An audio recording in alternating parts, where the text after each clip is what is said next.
Here. Ms. Eason. Here. Mr. Landry is unable to attend. Mr. Stelling.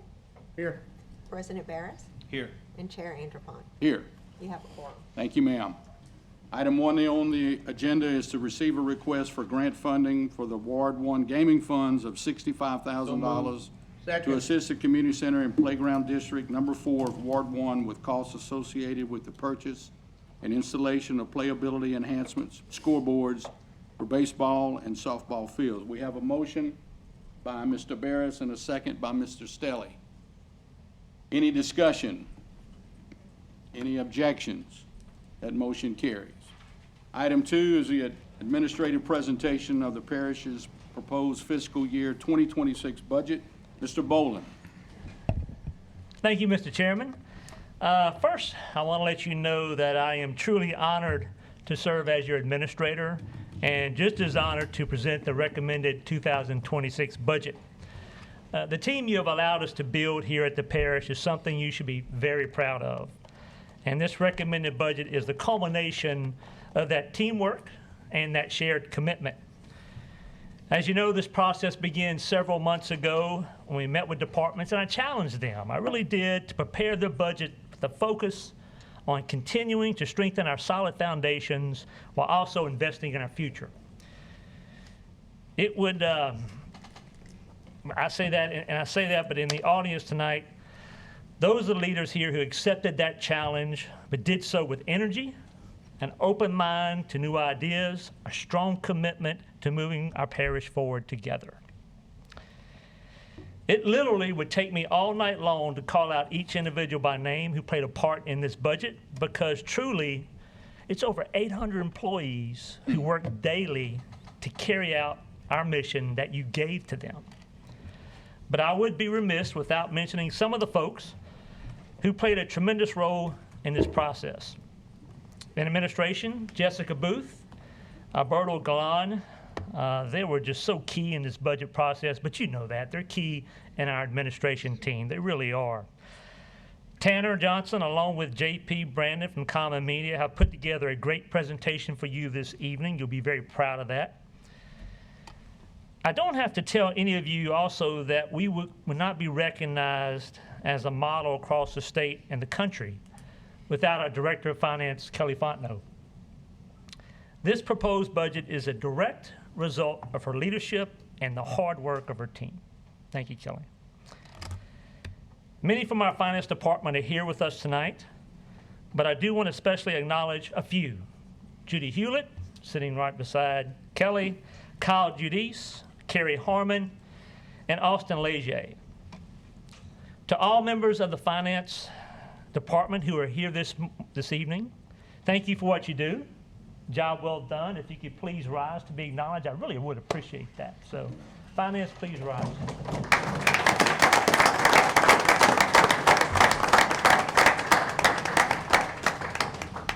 Thank y'all. They really make this presentation so easy when they have that knowledge behind us. Between now and the December meeting, there will no doubt be many questions, comments from citizens, and I can promise you Kelly and her staff and our staff will be ready to answer each and every one of them. It is no secret that as we head into 2026, parishes and cities across Louisiana face the same challenge. Matter of fact, counties, other states, we all face the same challenge: balancing growth with fiscal responsibility. It's tough. It's hard to do in these times. For Calcasieu Parish, this budget isn't just numbers on a page. It is a plan to keep our momentum going and get our community ready for the opportunities that lie ahead. To put it another way, we always keep our mission, our vision, and our values front and center. And nowhere is that more important than in how we manage our finances. Every budgeting decision reflects these principles, and most importantly, our value of financial stewardship that you see on the bottom right hand of your screen tonight. So let's look at the outline tonight. We'll start off with a look back at 2025. We'll look at the economic landscape that we face now, the 2026 budget at a glance, and then we'll take a look ahead. It's a little different. We're starting off this way, but I look back at 2025, and I really, it's always good to look back at your accomplishments in the past year. It really is. I don't think any of us in this room, and maybe even you, take the time to, sit back, take a deep breath. What did we do last year? And I'm going to highlight some of those, and it does two things for this group in this room. Of course, it makes us all feel pretty good, and it's a good feeling when you see that you've succeeded, but it also raises the bar each time you see that we have succeeded. When we do something well, and the employees here in this room, when they do something well, they always want to raise the bar, and that's what you expect of us. So let's take a couple of highlights at 2025. The Calhoun Parish Animal Services and Adoption Center, we broke ground a little over a year ago. The kennels are 70% complete. They continue to operate between the O facility and the Training and Education Center at Juvenile Justice Services. In April of this year, we had a ribbon cutting for the Collins Mayo Fitness Court. Two great jurors, great friends of ours in the past, and we honored them, and it also gave a boost to that community. And again, another example of quality of life and where your dollars go. East Calcasieu Parish Consolidated Waterworks expansion. I have two slides on this one. The first one is the recently completed storage tank that you see here on Gautier Road. I just love this slide of it being built, going up. Thanks to Tanner for that. Good job on that. It is fully connected to the network, and it is ready to go when the water is ready to flow. I'll tell that to Mr. Freelo. Poet and didn't know it, huh? Yeah, I didn't know it. I actually said that yesterday, and I caught what I was saying, so I just went ahead and used it. But the second slide is really just an update on this expansion project. So it's such a big project in our area. A reminder, it's 9.5 miles of water line that connects District 5 and District 12. The main loop is Louisiana 397 to Waterline Road and Gautier Road. It really forms the backbone of this huge project. It will lay the groundwork for stronger, more reliable water systems in that entire area. And we will complete this at the end of 2026, by the end of 2006.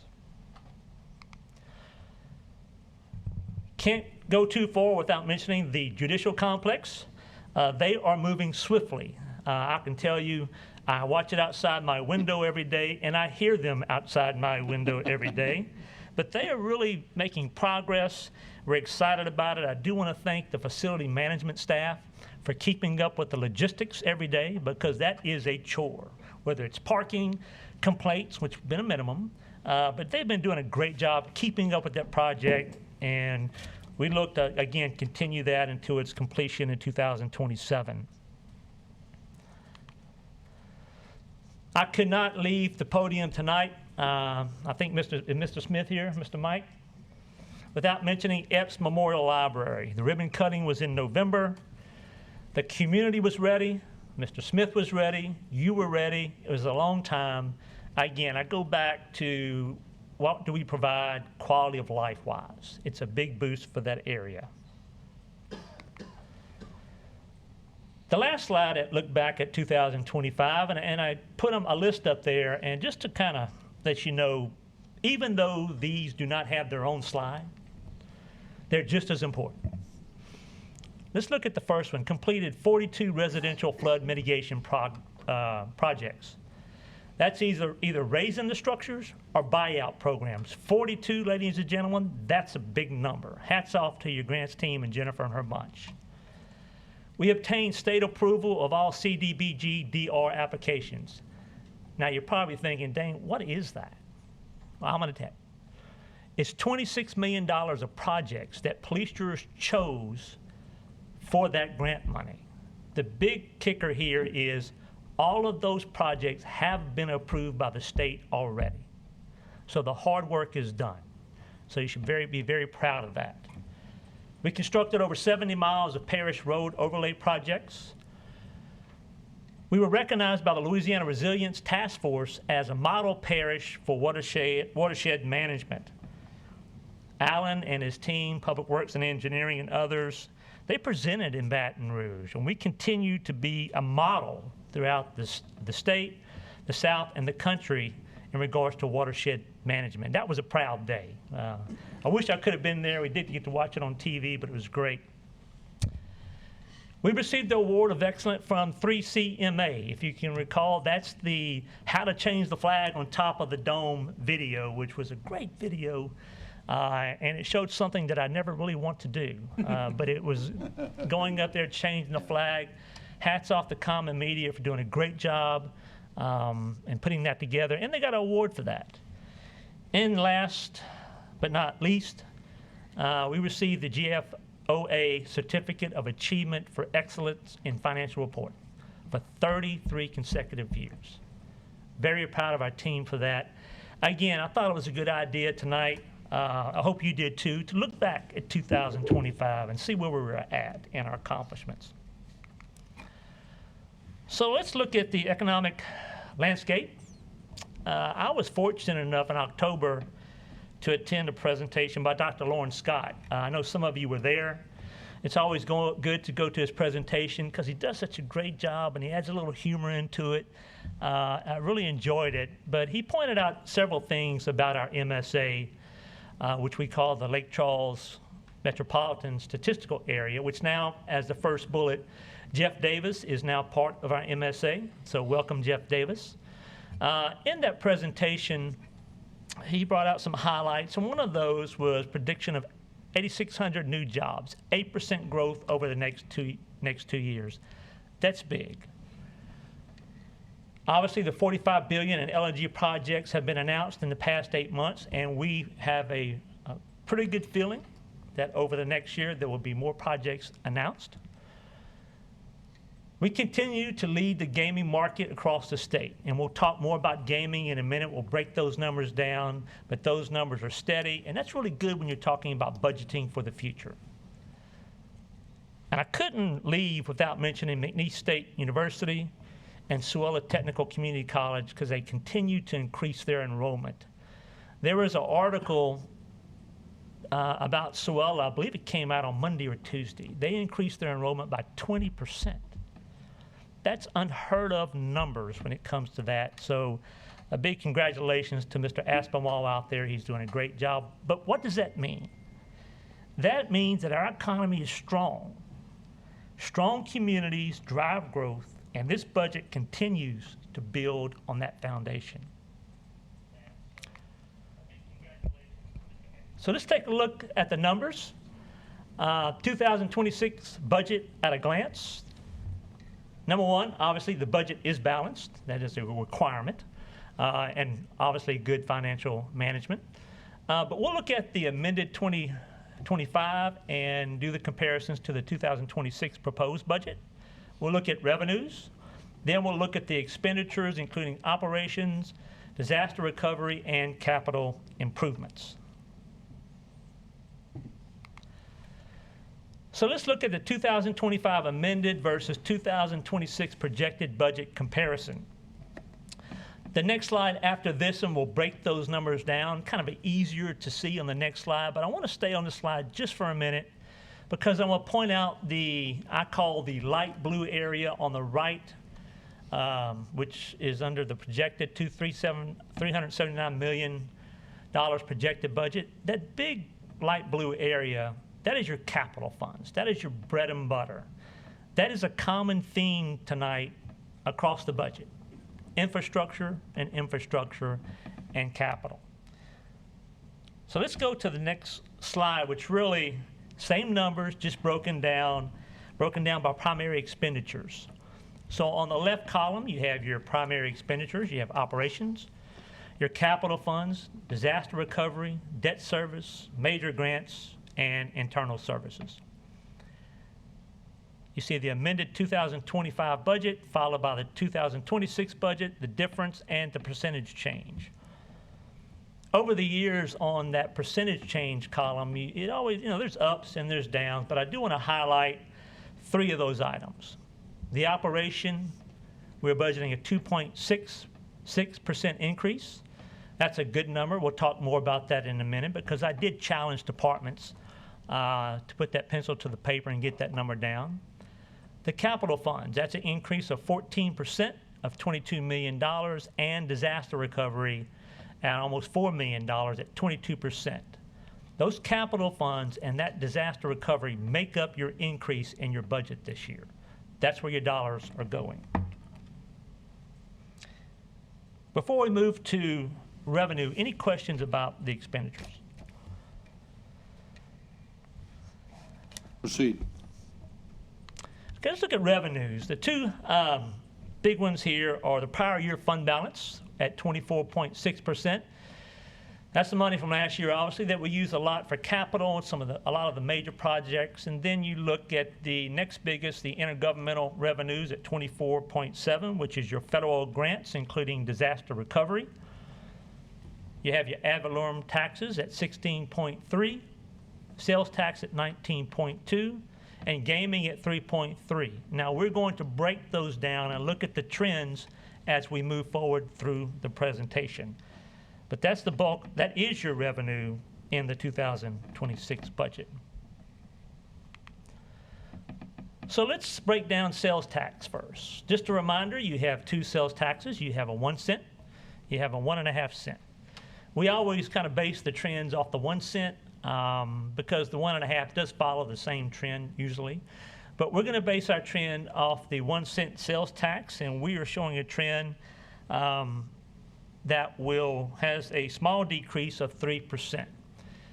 You know, trying to forecast sales taxes are always difficult. We always lean on the conservative side, which is a good thing.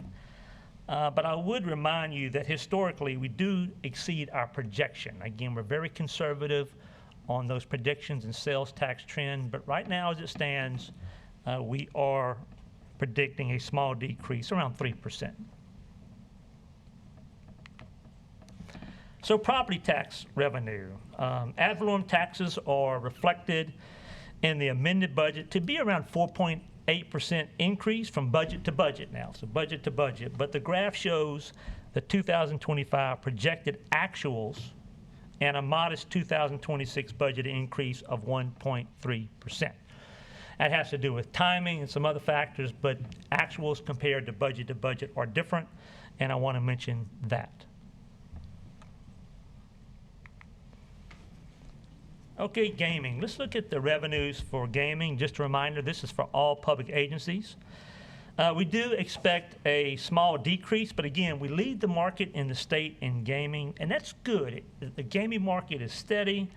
A little side note, I guess a sidebar. Last month, we saw an uptick in the gaming revenue, and trends seem to be slightly going up, and this all could change by the end of the year. So we'll just sit back and watch, but right now we are projecting a small decrease in your gaming revenues. Just a reminder, your gaming funds can only be used for non-reoccurring expenses and capital. And also, the expenditures in this year's budget are restricted to last year and prior year's revenue. So you don't spend, as you know, you don't spend your revenue this year in the same year you receive it. Great. Any questions before we move on? Continue, please. All right, let's look at expenditures. If you ask me what my favorite slide was or is, this is my favorite slide. Expenditure recap by function. Why is that my favorite slide? Because it shows where your dollars are going. Every expenditure that the parish has is tied to a function. I like to call it every expenditure item we have is tied to the mission of those dollars. So now you can see where your mission is at, where the dollars are going. So public works, that's not public works department, that are public works related items. Public safety at 12.6%. Culture and recreation, health and welfare, disaster recovery. General government, that includes items like courthouse complex and bond projects. But this is really, if you ever want to look at and say, are our dollars matching our mission? This is the slide that we look at just to make sure we are on the right track. Let's look at operations. We are budgeting a 2.6% increase. I met with department heads early on, and I told them to conduct a thorough review of their operations, and they really met that challenge. I say that because in that 2.66% increase in operation includes an average employee wage adjustment of 4.5%. You have a track record of compensating employees in a fiscally responsive manner, and it matters. Why does that matter? How do I know that that matters? Well, I'll tell you two quick stories. Won't be long. In 2022, we're sitting before you, and we had 139 vacancies across the parish. I think all of you remember that. It was tough to fill those positions. The jury got together and said, you need to work on this. And we have been working on that with your assistance. In 2026, we have 66 currently, which is a really good number. So it matters. The other example is recently we received our employee survey back. It's really hot off the press. Probably only one or two people in the room know about the results, but I get to share them tonight. It's great. So first of all, in the employee survey, 80% of your employees participated in that survey. That is a great number when you look at surveys. Of that, in that survey, there was a question. If you could do it all again, would you reapply for that same position you're in today? Ladies and gentlemen, 88% of your employees said yes. It's an anonymous survey, and that's why that compensation and what we are requesting tonight matters. It's two great results. That 88% that would reapply for the position is a direct reflection of this quality organization and the leadership that you see out here in the room today. We're very proud of that.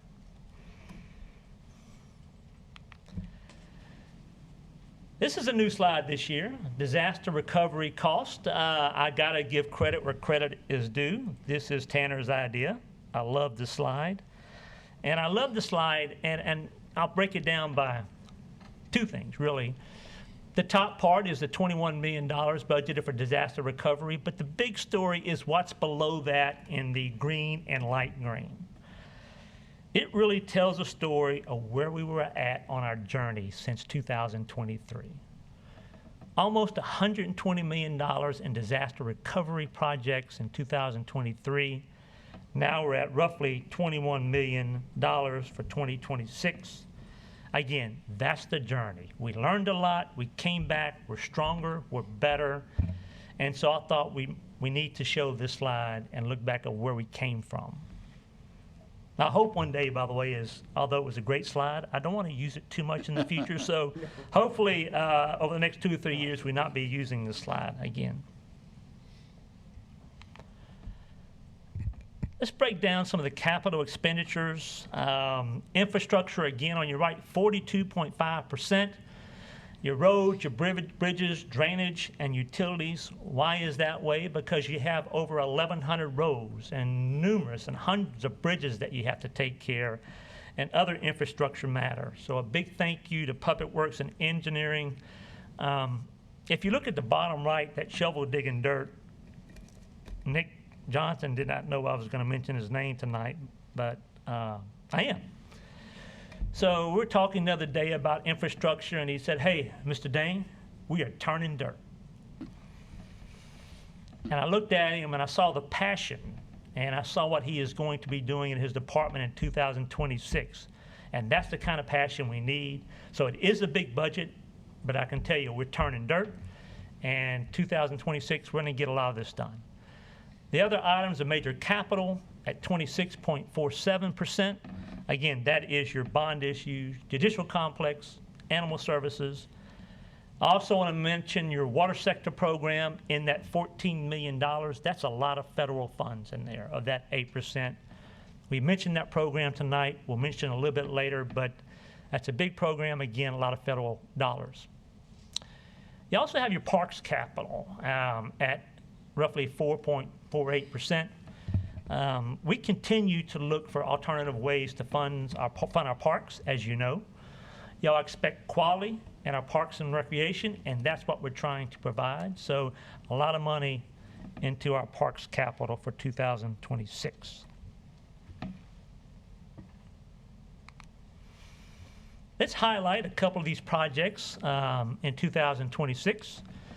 Major facilities and parks, we already mentioned the judicial complex, and again, they are just continuing to roll every day. Hopefully we'll complete this project in 2027. The animal services project, we're looking at the third quarter of 2026 to complete this project. White Oak Park and boat launch improvements. I see Mr. Stelly smiling up there. This has been a long time in the making, but really making a strong investment in White Oak Park and that boat launch next year. Now look, we're making investments on all your parks. So we're highlighting a couple, but that is a major investment in that area. I had some friends the other day come up to me and said, hey, are y'all gonna do some work on White Oak Park? And I said, well, yes, we are, because Tony has demanded that. And he said, yeah, I thought so, because I'll call him a lot. But that's a big project. We're excited about it. The other item under that subheading is our Parks Master Plan. This is something we've been looking at for quite some time, and it's really important. We need to take a step back and look at our parks across the parish and see what we're good at and see things that we need to improve in. Where are the gaps in our parks? What are the true needs? As you know, we continue to look for funding. So we hope that that Parks Master Plan will provide some clarity as we move forward in continuing to make improvements in your parks. Transportation, Carlos Drive Extension Phase 2. We have an estimated completion date of that on third quarter of 2026. That is such a big project for that area. Opelousas Street reconstruction, that is the widening of Opelousas Street and the additional turn lanes on 397 and Opelousas. That is an area that is prime for economic development. It really is. So again, we build the infrastructure and that development comes. And we'll talk more about that in a minute. Big Woods Starks Road bridge replacement. And then you look at water and stormwater. The Orleans Run drainage. This is going to create a drainage diversion ditch, which hopefully will relieve the flooding in that area up in Moss Bluff. Henderson Bayou Phase 1 and East Calcasieu Parish Consolidated Waterworks. Again, we will continue as a multi-phase project to update you, but that project will come to its completion by the end of 2026.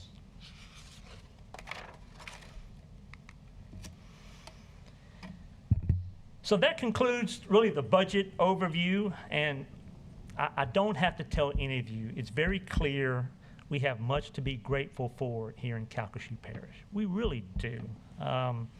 Throughout this presentation, one theme has guided us. That's building on progress, investing in our future, and I can't think of a better example of this than the picture on the screen of Johnny Burrow Road behind the words that you see on that screen.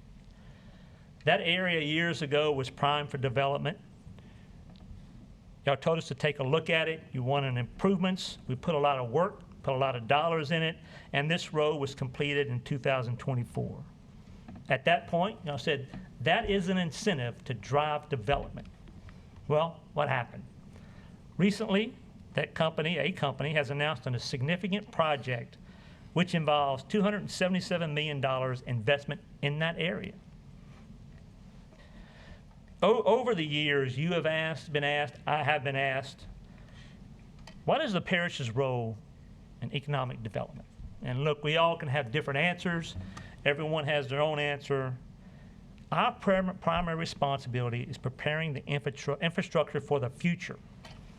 And this initiative of Johnny Burrow Road clearly reinforces that mission. So tonight, we reflected on our accomplishments, considered the economic outlook, and laid out a proposed budget to help fund our goals as outlined by you in the adopted strategic plan. Now we move forward investing in the projects and initiatives that will shape the next chapter of Calcasieu Parish. After tonight, From November 20th to December 4th, we have a public comment period. December 4th, we have a public hearing on the Budget Committee. December 18th, we have a formal adoption, if you so choose, for the 2026 budget. We have created an email specifically for the budget this year at budget@calcasieu.gov. And we are ready to stand by and answer those questions and comments regarding the Police Jury's 2026 budget as proposed, and sincerely thank you for the opportunity to serve our parish. Thank you. Thank you, Mr. Boland. Any questions from any of the committee members? We do need a motion, I think, no motion, I don't think, for the presentation. So we'll move to item 3. Is there any other business this committee needs to address this evening? Seeing none? Move to adjourn. Second. A motion by Mr. Stelly and a second by Mr. Abshire. Any objections? We stand adjourned.